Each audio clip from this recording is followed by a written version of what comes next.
अजीज दोस्तों, अस्सलाम वालेकुम। नमस्ते, सत श्री अकाल, जय जिनेंद्रा, गुड आफ्टरनून। अजीज दोस्तों, आप सबकी मोहब्बत, आप सबकी मेहरबानी, आप सबका भरोसा 4 लाख के स्टेज पे पहुंच गया है यूट्यूब चैनल। ये सब आप लोगों की मेहरबानी है कि जिसकी वजह से कि आप मुझ पे इतना मान दिया है आपने।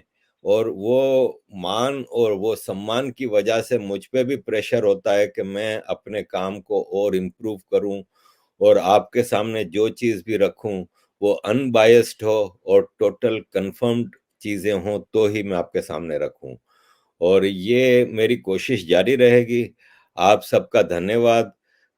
आपकी मज़ीद सहायता चाहूँगा कि आप चैनल को और पब्लिसाइज़ करें, फॉरवर्ड करें, अपने जानने वालों को मैसेजेस करें अपने व्हाट्सएप लिस्ट में कि वो जॉइन करें चैनल को। क्योंकि देखें, जितना मेरे पास गुंजाइश होगी मैं चैनल को और इतना बढ़ाऊँगा। अब मैंने देखें एक फोरम बनाया आपके सामने, एशियन ह्यूमन राइट्स फोरम। अब उसका बाकायदा पूरा काम होता है, उसकी वेबसाइट है, एक मेरी arifhajakia.org वेबसाइट है। ये सब वेबसाइटें चलाना, इनके स्पेसेस, इनका सारा कुछ, वो एक काम खर्चा तो होता ही है। फिर इसके अलावा न्यूज़लेटर हम एशियन ह्यूमन राइट्स फोरम का निकालते हैं। वो न्यूज़लेटर 1000 से ऊपर मेलिंग लिस्ट है, उनको जाता है। अब ज़्यादा गुंजाइश हो तो हम उस न्यूज़लेटर को प्रिंट करा के कुछ स्पेशल जगहों पे बाय पोस्ट भी भेज सकते हैं। तो ये सब आपकी सहायता से होता है। तो इस चैनल की बुनियाद पे ही मैंने ये सब इम्प्रूवमेंट लाने की कोशिश की है।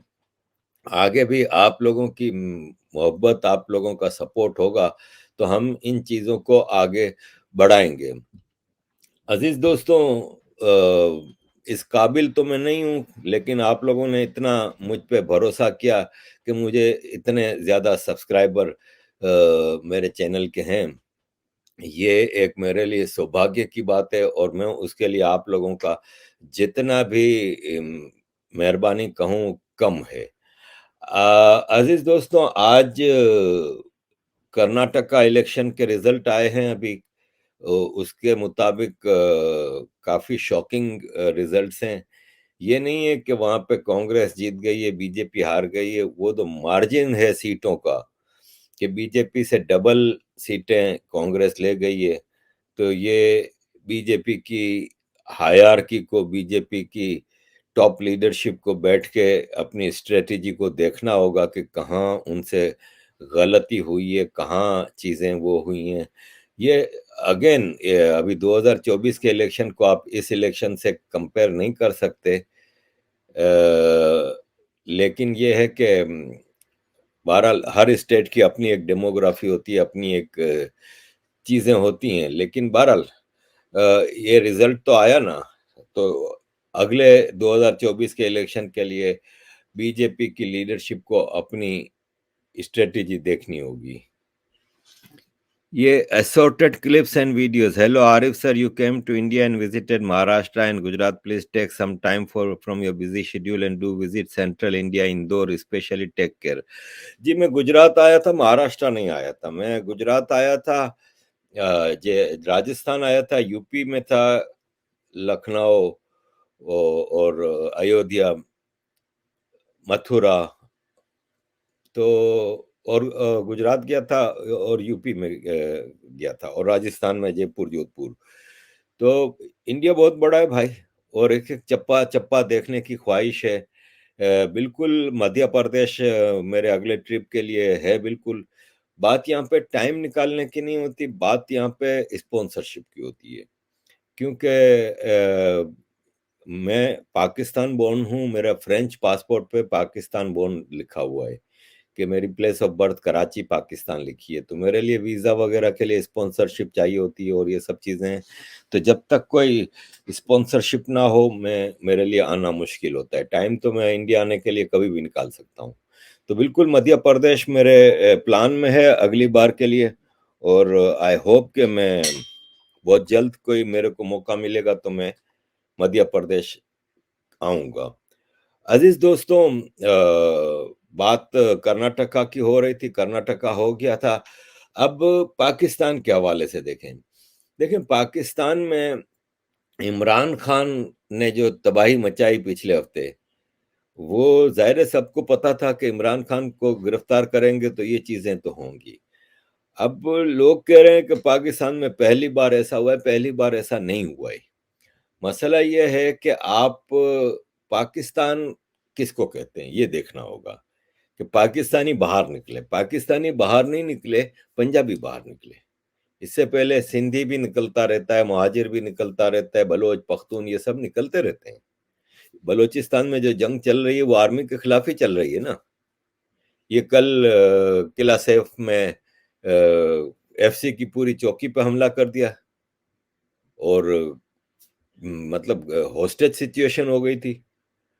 वो गफूरा है जो जनरल आसिफ गफूर, बलूचिस्तान का कोर कमांडर, वो खुद लीड कर रहा था फौज को।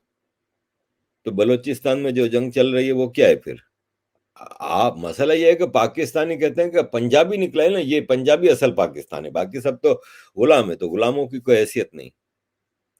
तो ऐसा पाकिस्तान में होता रहता है। ये पंजाब में पहली बार हुआ है और पंजाबी पंजाबी से लड़ रहा है।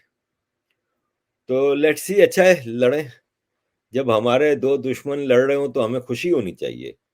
और ये पंजाबी सिविलियन हो, पंजाबी आर्मी हो, दोनों बाकी पाकिस्तानियों के दुश्मन हैं। क्योंकि आज तक किसी पंजाबी ने बलोच के लिए बोला है? ये जो इनकी आर्मी बलोचिस्तान में रोज इतने लोग मार रही है, कभी किसी सिविलियन पंजाबी ने कोई मूवमेंट चलाई? या जो केपीके का हाल किया है इन्होंने पख्तून एरियाज का, पूरे अफगानिस्तान से लेके अटक तक पूरा केपीके फाटा, पिछले 45 साल से उधर जंग की सूरत हाल की हुई है। कभी किसी पंजाबी ने उठ के आवाज उठाई कि भाई ये क्या हो रहा है? सिंध का हाल देख लें। तो अभी सिंध में आपके सामने 5-6 साल पहले एमक्यूएम एक पॉलिटिकल पार्टी है ना, इसके एक एक आदमी को उठा के ले गए, टॉर्चर किया, उनके ऊपर क्या कुछ नहीं किया। कोई पंजाबी बोला? आज इनको दर्द हो रहा है कि पीटीआई को पकड़ा है, तो क्योंकि इनका लीडर पंजाबी है इसलिए। तो देख भी लिया आपने कि यहाँ पे पाकिस्तान में जस्टिस का क्या स्टैंडर्ड है। एक पख्तून है हनीफ पश्तीन, पीटीएम का, एक फेक केस उसके ऊपर हुआ है, 4 साल से बंद है, सुनवाई नहीं हो रही। इधर पंजाबी था ना इमरान खान, चीफ जस्टिस, तो पूरी अदालतें तो सब खड़े हो गए, फैसले दे रहे हैं। पहले तो इमरान खान अदालत में घुसता है तो जज के रिमार्क्स देखें, आपको देख के बहुत खुशी हुई, गुड लक। कभी सुना है मैनकाइंड हिस्ट्री में कि एक जज ये बात कर रहा हो मुलजिम से कि आपको देख के खुशी हुई? वो इंसाफ क्या करेगा, मुझे ये बता दें आप। और जितने केसेस हैं इमरान खान के ऊपर, कोई केस की फाइल सामने नहीं पड़ी, सब पे जमानतें दे रहे हैं। यार ऐसा होता है क्या? जमानत की, एक केस, एक आदमी के ऊपर जितने केस हैं, हर केस की अलग अलग सुनवाई होती है। ये कहां से कानून है कि भाई आपने सब केसेस में हम जमानत दे रहे हैं ओपन, और जो केसेस नहीं है होने वाले हैं उस पर भी दे रहे हैं? यार हद कर दी तुम लोगों ने यार। तो पाकिस्तान में ये चीज है। अभिनाग जी नमस्कार। नमस्ते आरिफ जी। ये मोहम्मद खान जुनेजो जैसे आदमी था, क्या नवाज शरीफ को खड़ा किया गया था उसको हटाने के लिए? हाँ बिल्कुल बिल्कुल, नवाज शरीफ उस वक्त चीफ मिनिस्टर पंजाब था जब जियाउल हक ने मोहम्मद खान जुनेजो को प्राइम मिनिस्टर बनाया था 1985 में। उसमें जियाउल हक की मजबूरी ये थी कि वो एक सिंधी प्राइम मिनिस्टर जुल्फकार अली भुट्टो को फांसी लगा के आया था, तो वो सिंधियों को एक तरह से रिश्वत देना चाह रहा था, खुश करना चाह रहा था। तो एक अननोन एंटिटी था, मोहम्मद खान जुनेजो को कोई जानता भी नहीं था। तो उसको, एक तो उसने नॉन पार्लियामेंट्री सी नॉन पार्टी बेस पे इलेक्शन कराए थे, जिसमें हर आदमी इंडिविजुअल आजाद उम्मीदवार इंडिपेंडेंट कैंडिडेट के तौर पे इलेक्शन में 85 के इलेक्शन में लड़ा था। जब इलेक्शन हो गए, इसके बाद पार्लियामेंट में उसने कहा कि अब आप अपनी पार्टी बनाएं। तो उस वक्त एक पार्टी बनाई गई थी मुस्लिम लीग, जिसमें पीर पगारा हेड था। तो उस पार्टी का मोहम्मद खान जुनेजो बना था प्राइम मिनिस्टर पाकिस्तान का, और नवाज शरीफ बना था चीफ मिनिस्टर पंजाब का। और फिर मोहम्मद खान जुनेजो की सरकार गिराई थी उसने जियाउल हक ने 88 में। और फिर 88 में जियाउल हक का प्लेन क्रैश होता है और वो मारा जाता है। फिर पाकिस्तान में इलेक्शन होते हैं 88 में, वो बेनजीर भुट्टो जीती थी। उन इलेक्शंस के लिए नवाज शरीफ को, आईएसआई ने नवाज शरीफ की लीडरशिप में एक इस्लामी जमहूरी इत्तेहाद बनाया था, इस्लामिक डेमोक्रेटिक अलायंस। उसमें सारी पार्टियां थी, जमात इस्लामी थी, एमक्यूएम थी, पीपल्स पार्टी के मुख्तलिफ टोले बने थे। मार्शल लॉ पीरियड में पीपल्स पार्टी में काफी तोड़फोड़ हुई थी, तो जत्तोई ग्रुप और ये और वो। वहां नवाज शरीफ ने जुनेजो के साथ गद्दारी की थी और नवाज शरीफ कैंडिडेट बना था, लेकिन 88 का इलेक्शन ये हार गए थे, तो बेनजीर भुट्टो प्राइम मिनिस्टर बनी। फिर 88 से 90 में जब बेनजीर भुट्टो की सरकार तोड़ी गई, तो वापस इलेक्शन हुए और इस्लामी जमहूरी इत्तेहाद को आईएसआई ने जितवाया, जिसके प्रूफ मौजूद हैं कि उन्होंने पैसे बांटे थे और ये सब चीजें अदालतों में थी। और तब नवाज शरीफ 90 में इलेक्शन बन जीता था। तो अजीज दोस्तों, ये पाकिस्तान की इस वक्त सूरत हाल है कि इमरान खान को जमानत मिली हुई है मंडे तक। अब मंडे को देखें क्या होता है। मंडे को 3-4 चीजें हैं। एक तो ये कि इमरान खान की जमानतें खत्म हो रही हैं, आया उसको वापस गिरफ्तार किया जाएगा कि नहीं। इस बार सिचुएशन जरा डिफरेंट है। एक तो जो बलवा किया है जिन्होंने, उनकी गिरफ्तारियों के लिए शहबाज शरीफ ने अल्टीमेटम दे दिया है। बेशुमार सैकड़ों पीटीआई के लोग गिरफ्तार हुए हैं। पीटीआई की सेकंड लेवल की लीडरशिप, शाह महमूद कुरैशी, फवाद चौधरी वगैरह सब गिरफ्तार हैं। तकरीबन 16-17 लीडर गिरफ्तार हैं और कई जर्नलिस्टों को भी पकड़ा हुआ है। दूसरा, पंजाब और केपीके और इस्लामाबाद, इन 3 जगह पे आर्मी डिप्लॉय कर दी गई है आर्टिकल 245 के तहत। तो आर्टिकल 245 के तहत आर्मी जब डिप्लॉय हो चुकी है, तो अब वो सिचुएशन नहीं आ सकती। अब इमरान खान अगर कुछ करेगा तो सिविल वार, देखें सिविल वार तो ठीक है, चल ही रही है पाकिस्तान में, लेकिन ये है कि इतना ज्यादा लंबा मामला नहीं चलेगा। सिविल वार होती है कई हफ्तों कई महीनों चीजें चलें, वो ये 1-2 दिन का इनका हिसाब किताब होता है, फिर ठीक हो जाता है।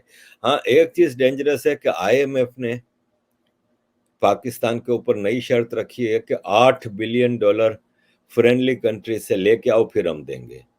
तो अब पाकिस्तान के फाइनेंस मिनिस्टर ने भी कह दिया कि अच्छा भाई, नहीं देना तो नहीं दो यार, जान छोड़ो यार। क्योंकि अब ना देने के ये सब बहाने हैं पाकिस्तान, और बहाने नहीं है, इनको पता है कि ये पैसे डूबने हैं, क्योंकि पाकिस्तान को डिफॉल्ट होने से कोई नहीं बचा सकता। और कल फाइनेंस मिनिस्टर से पूछा भी गया कि भाई आपको $3.7 बिलियन ये अगले महीने 1.5 महीने में अदा करने हैं, तो बोला हम दे देंगे, इनके पास हैं ही इतने $3.7 बिलियन। तो डिफॉल्ट पाकिस्तान हो जाएगा ना, तो फिर ये सिविल वार जो होगी ना, अगर ये भारी पड़ेगी। तो लेट्स सी, सिचुएशन अनसर्टेनिटी की तरफ है। इसके बारे में मजीद क्या कहें कि आगे क्या सिचुएशन बदलती है। मैं समझता हूँ सवाल जवाब की तरफ जाते हैं। अब्दुल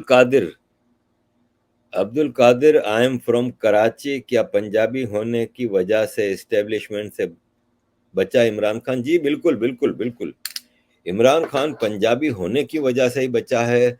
नवाज शरीफ जिंदा आपके सामने बैठा है तो पंजाबी होने की वजह से, वरना सिंध के 3 प्राइम मिनिस्टर मार दिए इन्होंने, लियाकत अली खान, जुल्फकार अली भुट्टो और बेनजीर भुट्टो। तो नवाज शरीफ ने भी तो आर्मी चीफ का हवाई जहाज आसमान में लटका के रखा था, उतरने नहीं दे रहा था। नवाज शरीफ ने भी तो आर्मी चीफ को हटाया था। ये पाप होता है पाकिस्तान के अंदर, ये बहुत बड़ा जुर्म होता है, गुनाह होता है कि आप आर्मी चीफ को हटाएंगे, सिटिंग आर्मी चीफ को सैक करेंगे। इसने जहांगीर करामत को किया था तो इसको हटाया, सजा नहीं दी।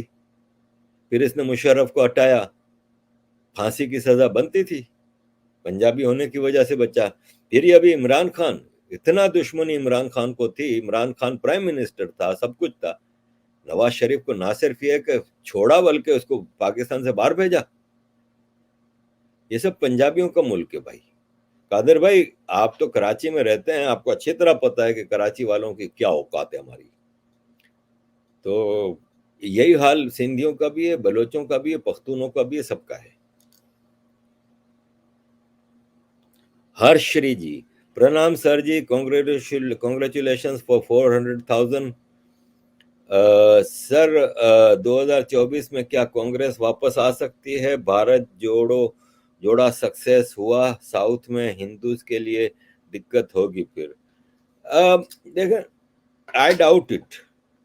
देखें, 2024 एक जनरल इलेक्शन है पूरे भारत के। यहाँ पे हर इलाके की अपनी एक डेमोग्राफी होती है। देखें,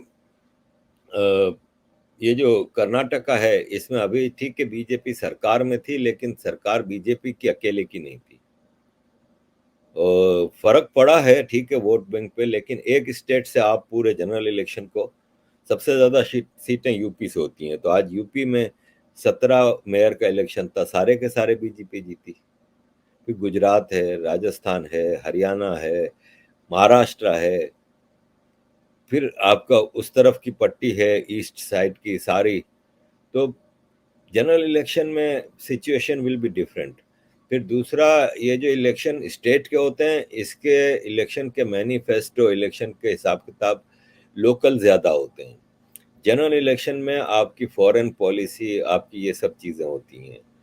तो मैं आई थिंक, मैं तो एक आउटसाइडर कमेंटेटर हूँ इन चीज़ों पे, जो भारत के अंदर खासतौर पे इलेक्शन पॉलिटिक्स के हवाले से हैं। तो मुझे नहीं लगता कि बीजेपी को हराने के लिए अभी ओपोजिशन के पास ऐसी कोई ऐसी पॉलिसी भी नहीं है और कोई ऐसी लीडरशिप भी नहीं है। क्योंकि ममता को सारे लोग नहीं एक्सेप्ट करेंगे, अरविंद केजरीवाल को सारे लोग नहीं एक्सेप्ट करेंगे, राहुल गांधी को सारे लोग नहीं एक्सेप्ट करेंगे। तो पहले तो एक यूनाइटेड लीडरशिप लेके आओ। इन सबके अपने अपने हिसाब किताब है, ये कैसे मिल के लड़ेंगे?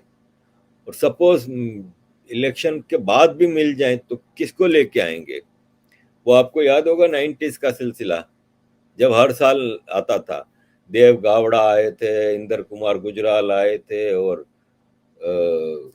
चंद्रशेखर आए थे, और इस तरह। तो वो म्यूजिकल चेयर की तरह वो करेंगे, क्या करेंगे? फिर जो बीजेपी ने भारत को इतनी प्रोग्रेस दी है, तो पब्लिक इसको भूल नहीं सकती। तो आई डाउट। कल्याण गुशेत ji, hello Arif sir, my question is how many times will remaining for Imran Khan to humiliation against Pakistan deep state? Why he till not cleared who is his enemy? भाई, उसका सब एनिमी है और उसका कोई दोस्त नहीं है। वो कहता है मुझे बस महाराजा बना दो पाकिस्तान का, तो सब ठीक है। ये आदमी जब तक प्राइम मिनिस्टर रहा, बाजवा के गुण गाता रहा। इसकी इतनी वीडियोस हैं जिसमें ये बाजवा की तारीफें ही करता रहता है। और जब उतरा है तो कहता है कि बाजवा जैसे बुरा आदमी कोई नहीं है। तो ऐसा नहीं है। कल कह रहा था अदालत से निकलते ही कि आसिम मुनीर समझता है कि मैं आर्मी का दुश्मन हूं, तो नहीं, मेरा झगड़ा एक खाली आसिम मुनीर से। लेकिन आज कह रहा है कि मैं आसिम मुनीर से अपने ताल्लुकात बेहतर रखना चाह रहा हूं। और एक आदमी से झगड़ा है, लेकिन इसने फैसल नसीर का नाम लिया, डेप्यूटी आईएसआई कमांडर। ये नदीम अंजुम के खिलाफ भी है। तो ऐसा नहीं है कि एक आदमी ये चाहता है कि सब इसके नीचे आके बैठ जाएं, और ये महाराजा बन के बैठा रहे तख्त पे, ये सुट्टे मारता रहे, ये करता रहे, लड़के इसके पास आगे पीछे मौजूद हों, और कोई इसको ना छेड़ो। तो ये है इसकी कहानी। लेट्स सी डीप स्टेट कब तक इसको बर्दाश्त करती है।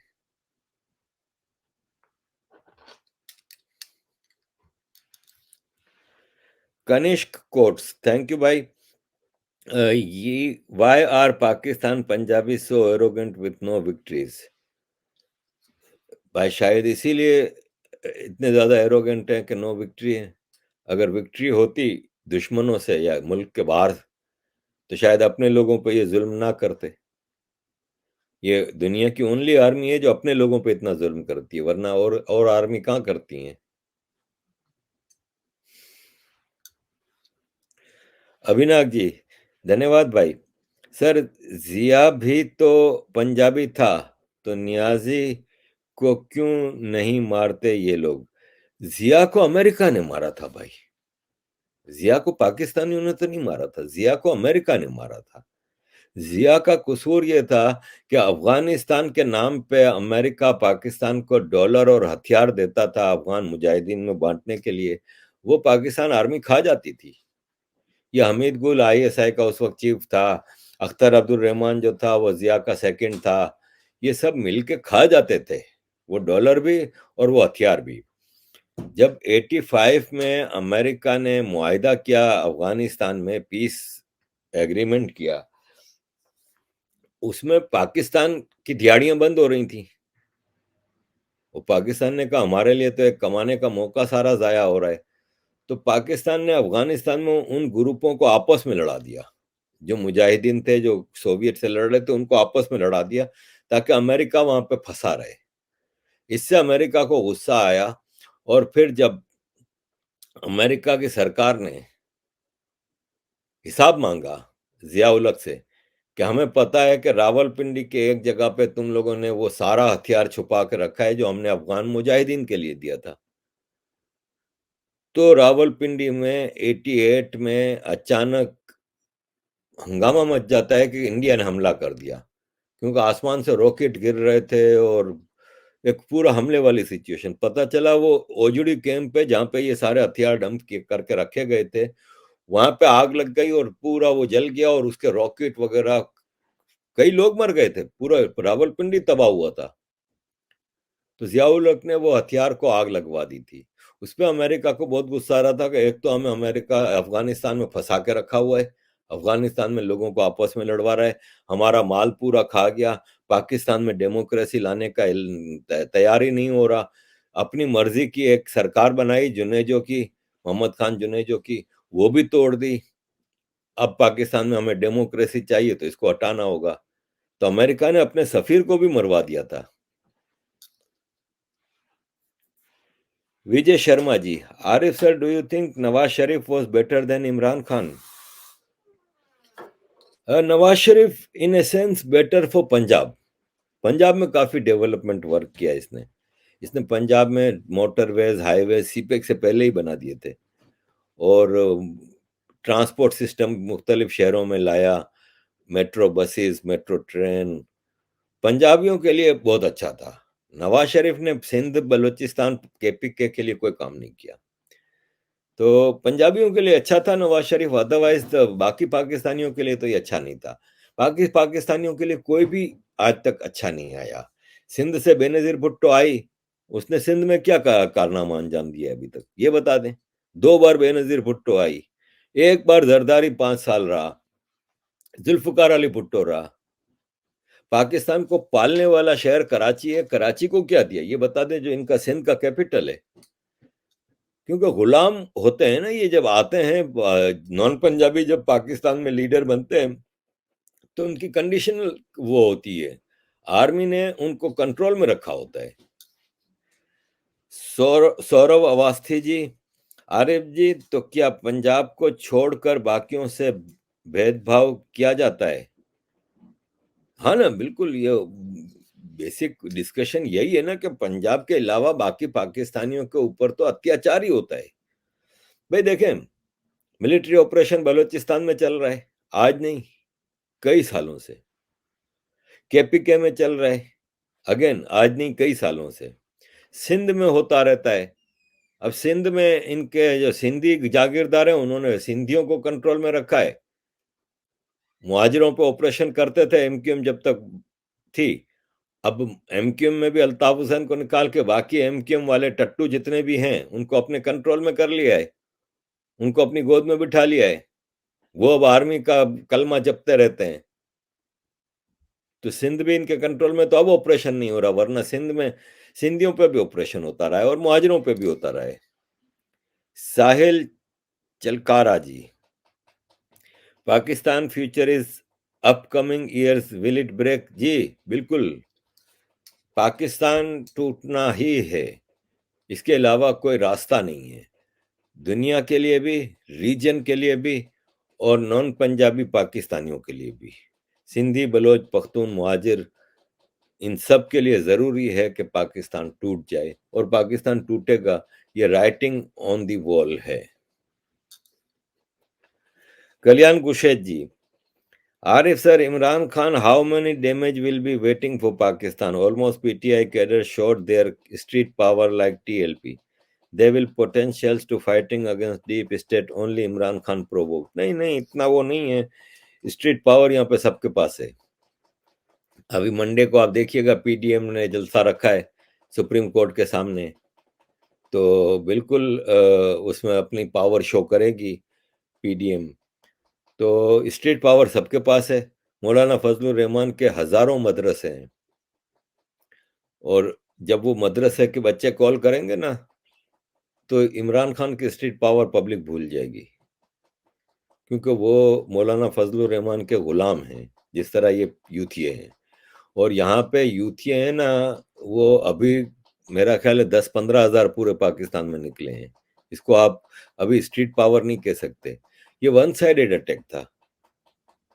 जिस तरह सिंध में, बलूचिस्तान में आर्मी फौरन हमला कर देती है प्रोटेस्टर्स के खिलाफ, यहाँ तो सबने देखा कि कोर कमांडर के घर पे हमला हो रहा है, कोर कमांडर पीछे बैठ गया, घर में ही था, घर छोड़ के चला गया बीवी बच्चे लेके। उसने कहा ये लो, कौन सा मेरे बाप का घर है, सरकारी प्रॉपर्टी है, मेरा सरकारी घर है, मेरा अपना घर थोड़ी है, प्राइवेट प्रॉपर्टी तो मेरी अलग है।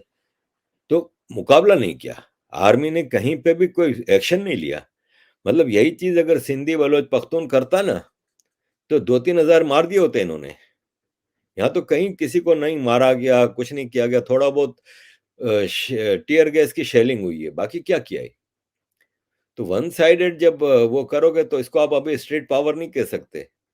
इनके सॉफ्टवेयर अपडेट की कोई दर्जनों वीडियोस चल रही हैं। जिसने मोर चोरी किया था वो पीकॉक, उसकी भी सॉफ्टवेयर अपडेट की आ गई है।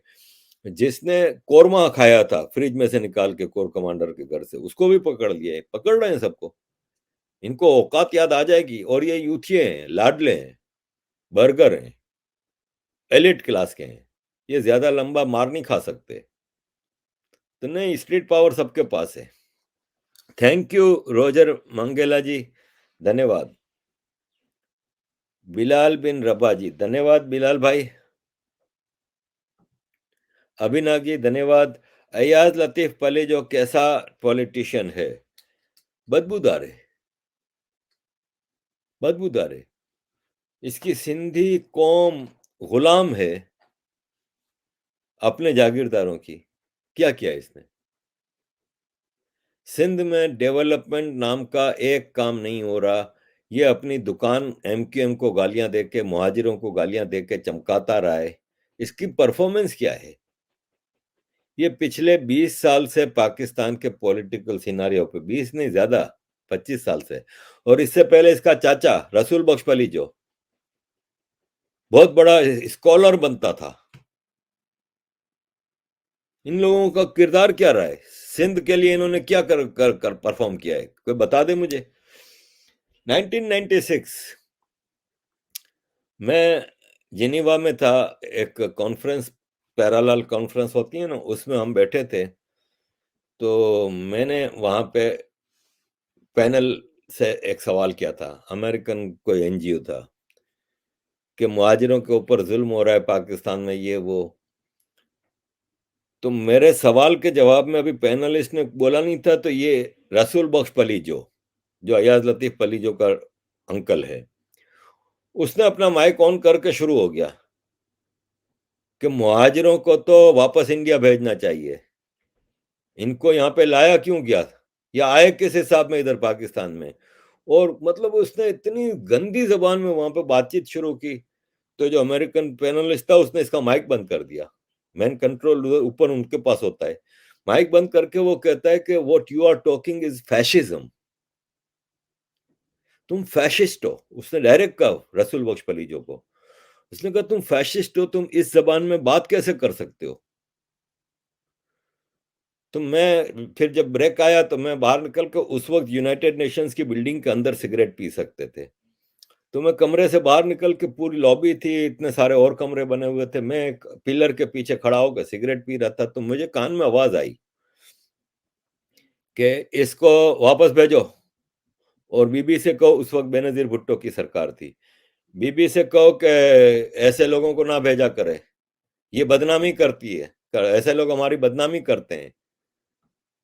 तो मैंने झाँक के पिलर के पीछे से देखा तो ये रसूल बख्श पलीजो खड़ा था और आईएसआई का एक आदमी था जिसको हम जानते थे, नाम मैं भूल रहा हूँ। वो यहाँ पे लंदन में हाई कमीशन में काउंसलर की पोज़ीशन पे था। वो इन सबको हैंडल कर रहा था। तो ये रसूल बख्श पलीजो पाकिस्तान हाई कमीशन की गाड़ियों में घूमता था यहाँ पे, पाकिस्तान की आईएसआई उनको लेके आती थी। तो ये एमक्यूएम का ज़ोर तोड़ने के लिए ये अयाज पलीजो जैसे लोगों को आईएसआई खड़ा करती है। तो अयाज पलीजो सिंध का हमदर्द नहीं है, इसकी अपनी दुकान चलती है सिर्फ। अभिनव जी धन्यवाद। सर ये कराची की बुशरा जैदी केस क्या था? क्या उसके बाद ही पश्तून वर्सेस मुहाजिर दंगे शुरू हुए थे कराची में? देखें, बुशरा जैदी केस से ही एमक्यूएम का राइज हुआ था।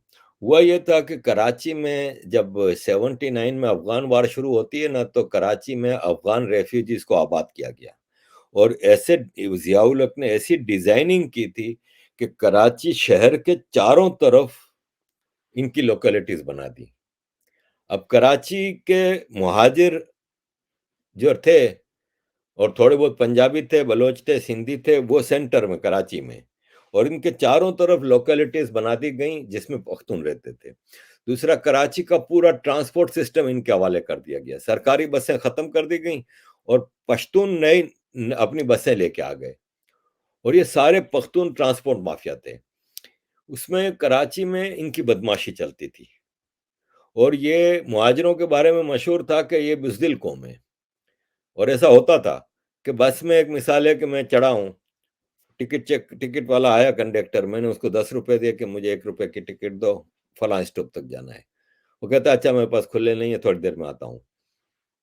2 मिनट बाद आया, मैंने उसको बोला तो उसने मुझे चमाट मारी, इस बस से उतार दिया, चल निकल इधर। बाकी पूरी बस मुहाजिरों से भरी हुई चुपचाप देखती थी। ये इनकी बदमाशियां होती थी। राह चलते मारना पीटना मुहाजिरों के साथ ये होता था। दूसरा, कोई बसों के ड्राइवर के कोई लाइसेंस नहीं होता था इनके पास, खुल्लम खुल्ला फुल स्पीड में बसों को चलाते रहते थे। एक गुस्सा कराची की आवाम में मुहाजिरों में भर रहा था इन पख्तून मवालियों के खिलाफ, बाकायदा ये माफिया था। दूसरा, कराची में ये हथियार लेके आए। भाई 80s से पहले हमारे कराची में हमारे मोहल्ले में किसी के पास चाकू होता था ना, तो वो सबसे बड़ा गुंडा होता था। उसी कराची में with in couple of years TT pistol तो आम हो गई, कलाशंकोव आम हो गई। तो ये पख्तून लेके आए हथियार, फिर ड्रग्स, पूरा कराची हीरोइनची हो गया था।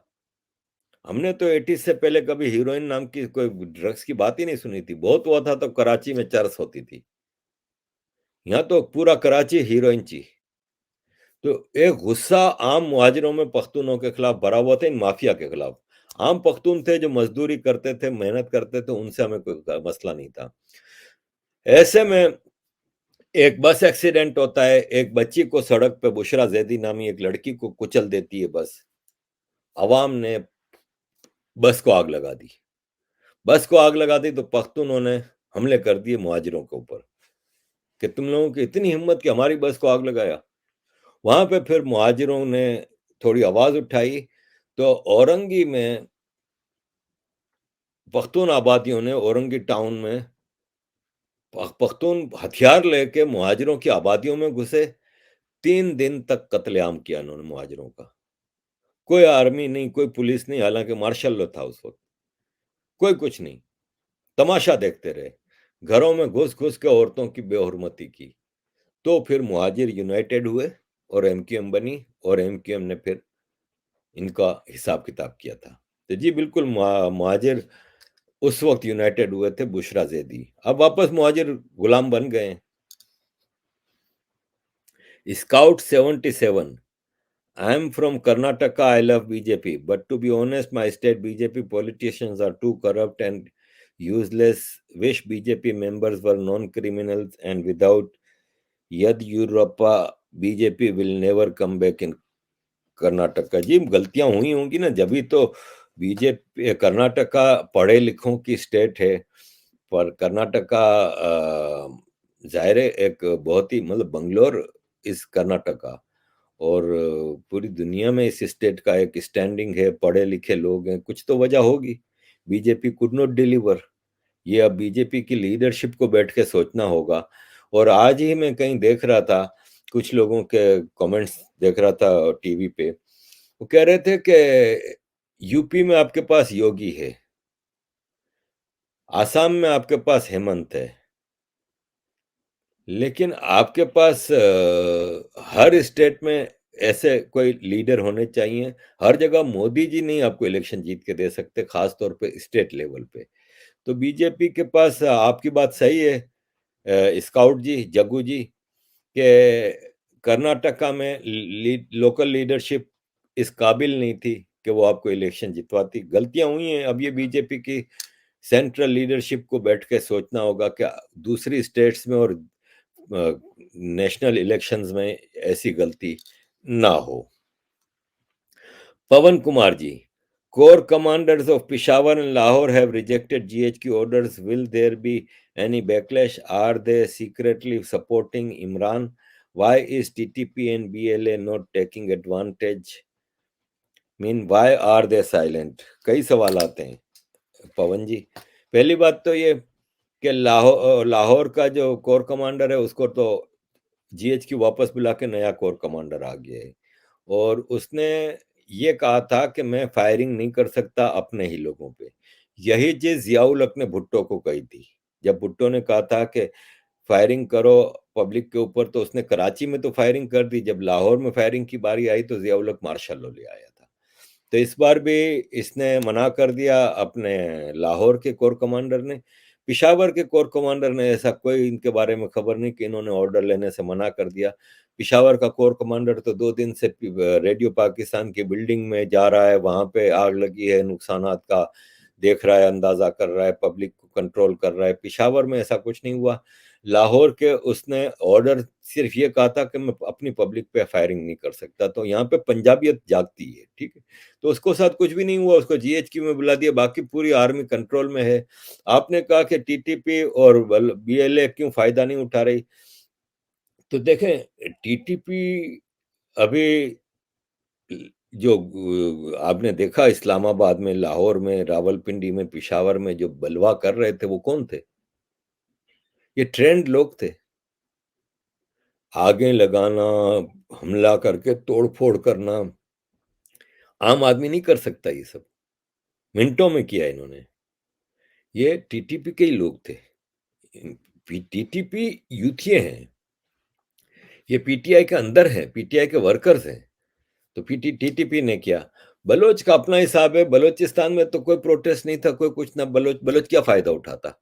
हाँ, बलोच ने अभी किला सैफ में आर्मी की कमांड एफसी की पूरी चौकी के ऊपर कब्जा कर लिया था। वो बलोचिस्तान अपने हिसाब से बलोच बलोच लोग अपनी जंग लड़ रहे हैं। बलोचिस्तान में कोई प्रोटेस्ट ही नहीं था, तो वो इसका ये क्या फायदा उठाते? कल्याण जी, Arif sir, what is your opinion that Pakistan's present military leaders they thrown all blame to Qamar Javed Bajwa for face saving and divert the all internal crisis? Why reporters raised the matter? देखें कल्याण जी, किसी ने बाजवा के ऊपर, army में से किसी ने बाजवा को गलत नहीं कहा या बाजवा के ऊपर कोई सारा मुद्दा बाजवा पे नहीं डाला। ये इमरान खान ही करता आया है। अदरवाइज और नवाज शरीफ ने भी बाजवा के बारे में कहा था, लेकिन आर्मी के किसने कहा है? ना आईएसआई ने, ना डीजी आईएसपीआर ने। बल्कि उन्होंने यही कहा है कि आर्मी की एक्स लीडरशिप के खिलाफ बातचीत मना नहीं करें और ये वो।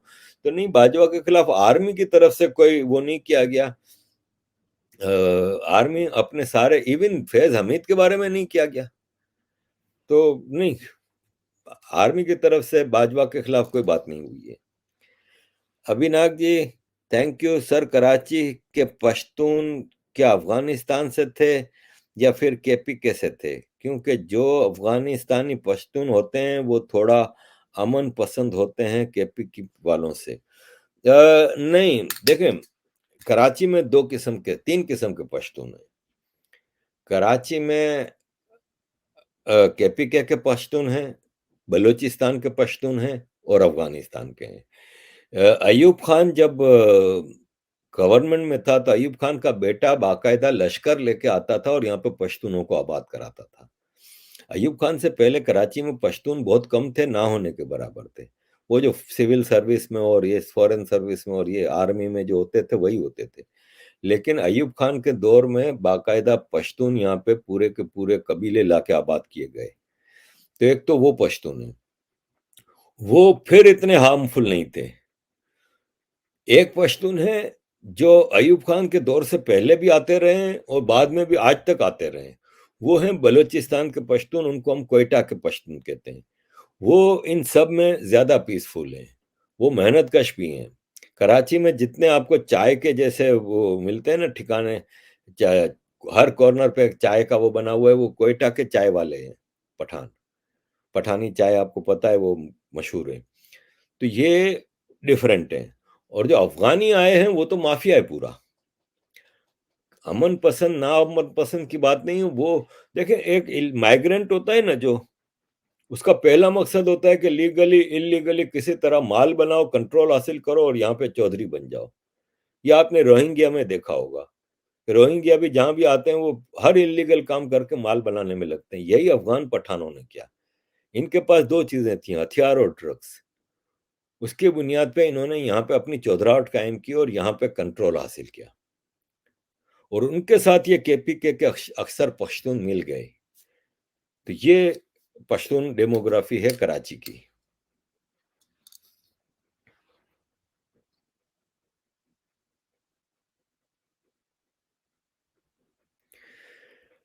पवन Kumar, UK and US said IK issue as internal matter, but in case of India it is opposite. Western hypocrisy is exposed. Is it right time to take POK and settle this matter once and forever? बात आपकी बिल्कुल सही है। मैं भी यही कहता हूं कि भारत के मामले में इनका डबल स्टैंडर्ड है, पाकिस्तान के मामले में इनका स्टैंडर्ड दूसरा है। हिंदुओं के लिए इनके अलग हिसाब किताब हैं, मुसलमानों के लिए इनके अलग हिसाब किताब हैं। और जहां तक आपने पीओके की बात की, तो पीओके अपने वक्त पे भारत के साथ जुड़ जाएगा। भारत की military and civil political leadership उसको देख रही है। और लेट्स सी कब होता है, लेकिन ये होना है, मस्ट है।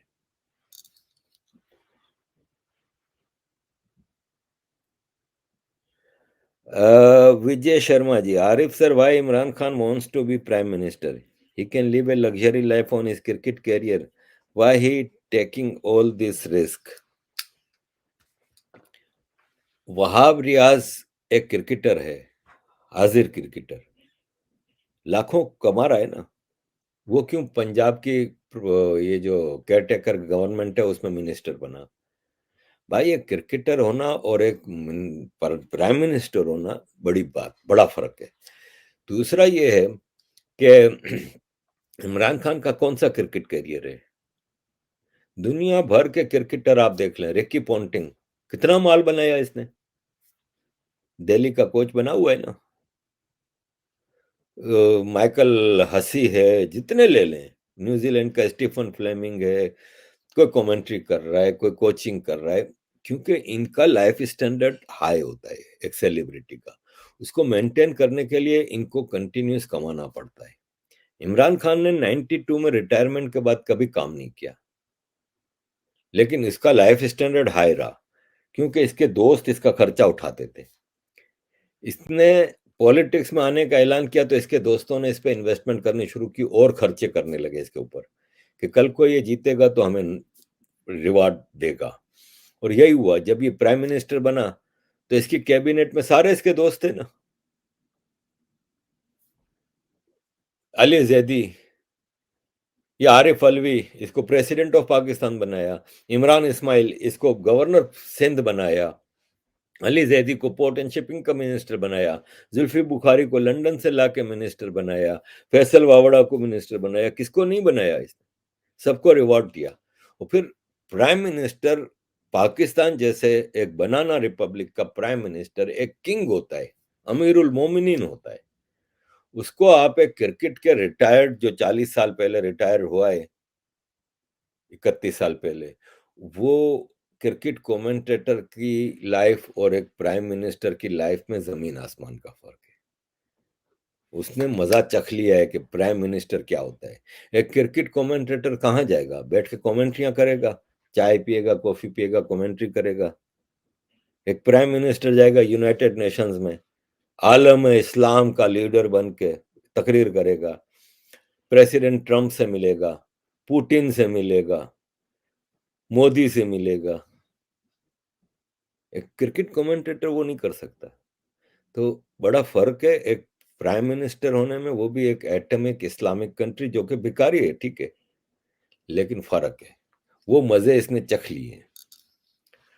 तपन Kumar Sinha Mahapatra ji, Sir, you are doing a great, good job. Please continue the great work. Congratulations for your 400,000 subscribers. धन्यवाद तपन Kumar ji, thank you very much. आप जैसे दोस्तों की मोहब्बत और दया है कि आप लोगों ने इतना मान और सम्मान दिया है। I will always try to continue good work और कोशिश करूंगा कि और इम्प्रूव करूं। Kalyan Gushet after CPEC 2.0 announced by China, Isaac Dar now fully threatens IMF, where IMF imposed new terms and conditions for bailout package. This person deliberately damaged and no initiative had to taken. जी कुलियान भाई, बिल्कुल IMF से मामला खराब होता जा रहा है। और जहां तक चाइना का ताल्लुक है, तो चाइना भी इस वक्त खामोश बैठा है। चाइना भी देख रहा है कि पाकिस्तान में एक तो ये कि देखें ये ब्लास्फेमी चाइना के लोगों के ऊपर, क्योंकि चाइनीज लोग तो एथेइस्ट है ना ज्यादातर, तो उनका धर्म मजहब से कोई ताल्लुक नहीं होता। और ये जो इस्लाम है वो बड़ा सेंसिटिव किस्म की चीजें हैं, यहाँ पे छोटी छोटी चीज पे ब्लास्फेमी हो जाती है। तो इनके लोग डरे हुए हैं। तीन चीजें हैं, एक तो ये हो गया रिलीजन का वास है, दूसरा हमले होते हैं। कल कराची में दो बलोच पकड़े गए हैं जिनको ईरान से भेजा गया था चाइनीसों पे हमला करने के लिए। एक पकड़ा गया, एक भाग गया चाइनीसों पे हमला करने के लिए। तो आपने देखा ही होगा कि कराची यूनिवर्सिटी में चाइनीसों पे हमला हुआ था। तो एक ये आज़ादी पसंद बलोच चाइनीसों पे हमला कर रहे हैं। बलोचिस्तान में इनकी काफ़ी इंस्टॉलमेंट्स हैं। तो वो, और तीसरा ये कि चाइनीज फॉरेन मिनिस्टर ने प्रेसिडेंट वो आर्मी चीफ से अभी मीटिंग में ये शिकायत रखी कि हमने सीपेक के कॉन्ट्रैक्ट जो थे उसमें खाली रोड तो नहीं था ना, पावर हाउसेस भी थे। वो पावर हाउसेस हमने बनाए थे सिंध पंजाब मुख्तलिफ इलाकों में। वो जो पावर क्रिएट करते थे इलेक्ट्रिसिटी, वो आप आम आदमी और बिजनेसेस और फैक्ट्रियों को देते थे, उनसे तो आप बिल ले लेते हो। हमारे इन पावर हाउसेस के 2.5 से 3 बिलियन डॉलर आपके ऊपर चढ़ गए, वो आप हमें दे नहीं रहे हो। तो आर्मी चीफ ने कहा हमारी मजबूरी है, क्योंकि हम आपको वो देंगे तो हमारा फॉरेन एक्सचेंज डॉलर में देने होंगे ना, तो वो फॉरेन एक्सचेंज खत्म हो जाएगा। आप भेजोगे चाइना में, आप इधर तो रखोगे नहीं ये। तो चाइनीज ये दो तीन चीजें ऐसी हैं जिससे चाइनीज अभी सीपेक 2 है ना, अफगानिस्तान और सऊदी अरब, ईरान इसको इन्वॉल्व करता है। सीपेक के जो पाकिस्तान में नेटवर्क था तकरीबन बन चुका है, रोड्स वगैरह का गवादर तक रोड जा चुका है। दो थे, गिलगित बल्तिस्तान से एंटर होता है, एक जाता है केपीके और बलूचिस्तान गवादर, एक है पंजाब सिंध ग्वादर, क्योंकि कराची से ग्वादर कोस्टल हाईवे है। तो ये रोड तकरीबन नेटवर्क हो चुका है, ट्रेन का अभी दूर दूर तक हिसाब किताब नहीं है। ये आगे अफगानिस्तान, ईरान, सऊदी अरब उस तरफ जाने के लिए चाइना इंटरेस्टेड है और वो काम शुरू हो जाएगा। लेकिन चाइनीज़ अभी इन 3 चीज़ों की वजह से पाकिस्तान में फर्दर इन्वेस्टमेंट से सोच रहा है, अभी नहीं कर रहा। अभिनाग जी, थैंक यू। सर, मैंने सुना है कि कराची में बहुत सारे बंगाली मुसलमान भी हैं जो लोग 71 के बाद फंस गए थे। मच्छर कॉलोनी और चिट्टागोंग कॉलोनी नाम के एक जगह है भी, उनका क्या हाल है? देखें, जी बिल्कुल, बंगाली बहुत ज़्यादा हैं कराची में, और 71 में फंस नहीं गए थे, 71 में वो उन्होंने चूज़ किया था पाकिस्तान को। दूसरा, इसके बाद 71 में बांग्लादेश है ना, इसने पिछले 10-11 साल से बहुत ज़्यादा तरक्की शुरू की है। इससे पहले जैसे भारत में बंगाली आते हैं, ऐसे पाकिस्तान में आते थे। आज से 20-25 साल पहले तक बंगाली 71 के बाद बहुत पाकिस्तान में आते थे, क्योंकि बंगाली को शुरू में एक तो डेवलप करने में बहुत टाइम लगा। फिर आईएसआई ने वहां पर कंट्रोल हासिल कर लिया, जब जनरल जियाउर रहमान, जियाउर रहमान की बीवी खालिदा जिया और जनरल इरशाद की सरकारों में बांग्लादेश में कोई डेवलपमेंट नहीं हो रहा था, कुछ नहीं हो रहा था। और उस वक्त बांग्लादेश की हालत इतनी अच्छी नहीं थी, तो बंगाली भाग के पाकिस्तान आते थे, जिसको मौका मिलता था पाकिस्तान आते थे। तो बिल्कुल कराची में बहुत ज्यादा हैं। अब जैसे भारत में एक लीडरशिप आई जिसने भारत का हिसाब किताब ही चेंज कर दिया पिछले 10 साल में, ऐसे ही बांग्लादेश में अब एक लीडरशिप आई है हसीना वाजिद की, जिसने बांग्लादेश की तकदीर बदल दी। BR, Aribite dollar almost crossed 300 in Pakistan. Do you think if the political situation will remain due to Imran, dollar will go up to 500? भाई, जब डिफॉल्ट होता है ना, तो फिर कोई लिमिट नहीं रहती चीजों की, तो 500 भी जा सकता है। डिफॉल्ट होने के बाद अनारकी आती है, और इन सब चीजों पे डिपेंड करता है सिचुएशन किस हद तक खराब है। ये भी डिपेंड करता है कि आपके ताल्लुकात आईएमएफ से कितने खराब हो जाते हैं। अमेरिका से वैसे ही आपके ताल्लुकात इतने अच्छे नहीं, ऐसे में अगर आईएमएफ से मामला बहुत ज्यादा खराब हो जाएंगे ना, तो फिर आईएमएफ किस तरह स्क्रू टाइट करती है आपके, ये देखना होगा। तो लेट्स सी।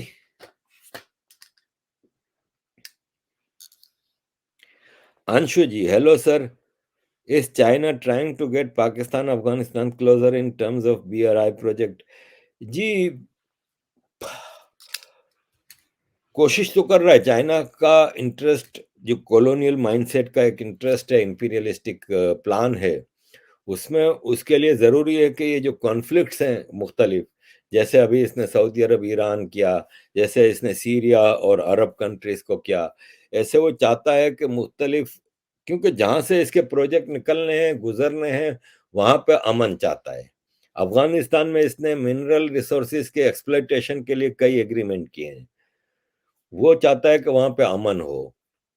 पाकिस्तान में इसका सीपेक है, तो वो उसकी कोशिश है कि सब जगह अमन हो और मैं अपना प्रोजेक्ट पूरा सेटअप बना लूं।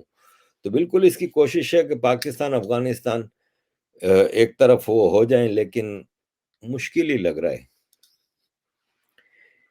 DLYP Gogoi ji, sir, will Munir purge the pro Imran faction from Pakistan army?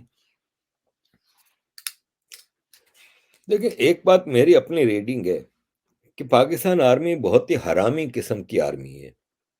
इनके अपने पर्सनल इंटरेस्ट इतने वो हैं कि ये इमरान खान की मोहब्बत में इतना भी आगे नहीं जाएंगे। आफ्टर ऑल, ये आर्मी में सब माल बनाते हैं, उनको पता है कि जब तक आर्मी यूनाइटेड है तब तक मामला सही रहेंगे। तो बिल्कुल अपने आसिम मुनीर सरवाइव कर जाएगा, आर्मी इसकी लीडरशिप में ही सरवाइव करेगी। आर्मी का मेन मकसद ही यूनिटी होता है, यूनाइटेड रहेंगे, एक लीडरशिप में रहेंगे तो ही कामयाब होंगे। अजीज दोस्तों, 1 घंटा होने को आया है, तो मैं समझता हूँ अब हम वाइंड अप करें। ये एक आखिरी सवाल पकड़ लेते हैं। इंद्रेश चंद्रा जी, आरिफ भाई, I trust some Pakistani must be your followers, if yes then what is your advice to them, will they listen to you? देखें जी, पाकिस्तानी बिल्कुल मेरे फॉलोअर हैं, बिल्कुल ऐसा नहीं है कि नहीं है। और मेरी वीडियोस, देखें, मेरी वीडियोस की जो व्यूअरशिप है ना, वो मैं चेक करता हूँ ना एनालिटिक्स में, तो 40 40% खाली मेरे सब्सक्राइबर देखते हैं, 60% व्यूअरशिप उनकी है जो मेरे सब्सक्राइबर नहीं है। तो बहुत सारे पाकिस्तानियों ने सब्सक्राइब नहीं किया हुआ चैनल को, लेकिन वो वीडियो रेगुलरली देखते हैं। उसमें 2 किस्म के पाकिस्तानी हैं। एक वो जो मेरी बातों को पसंद करते हैं, लेकिन वो सब्सक्राइब करके पाकिस्तान आर्मी की नज़र में नहीं आना चाहते। तो वो विज़िट करते हैं चैनल को और मेरी वीडियो देख के चले जाते हैं। और एक वो पाकिस्तानी है जो मुझसे नफ़रत करते हैं, लेकिन वो मेरे सब्सक्रिप्शन नहीं बढ़ाना चाहते, लेकिन वीडियो ज़रूर देखने आते हैं कि ये बोलता क्या है। तो ये 2 किस्म के पाकिस्तानी हैं।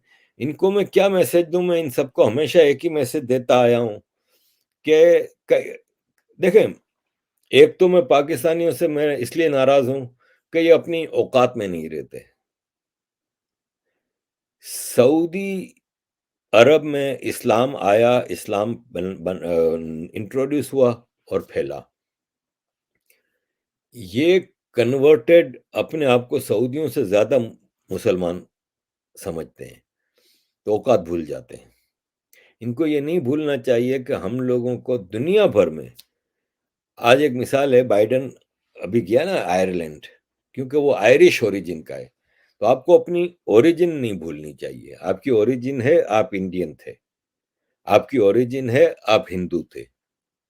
आपका डीएनए इंडियन है, उसको ना भूलो, उससे नफ़रत ना करो।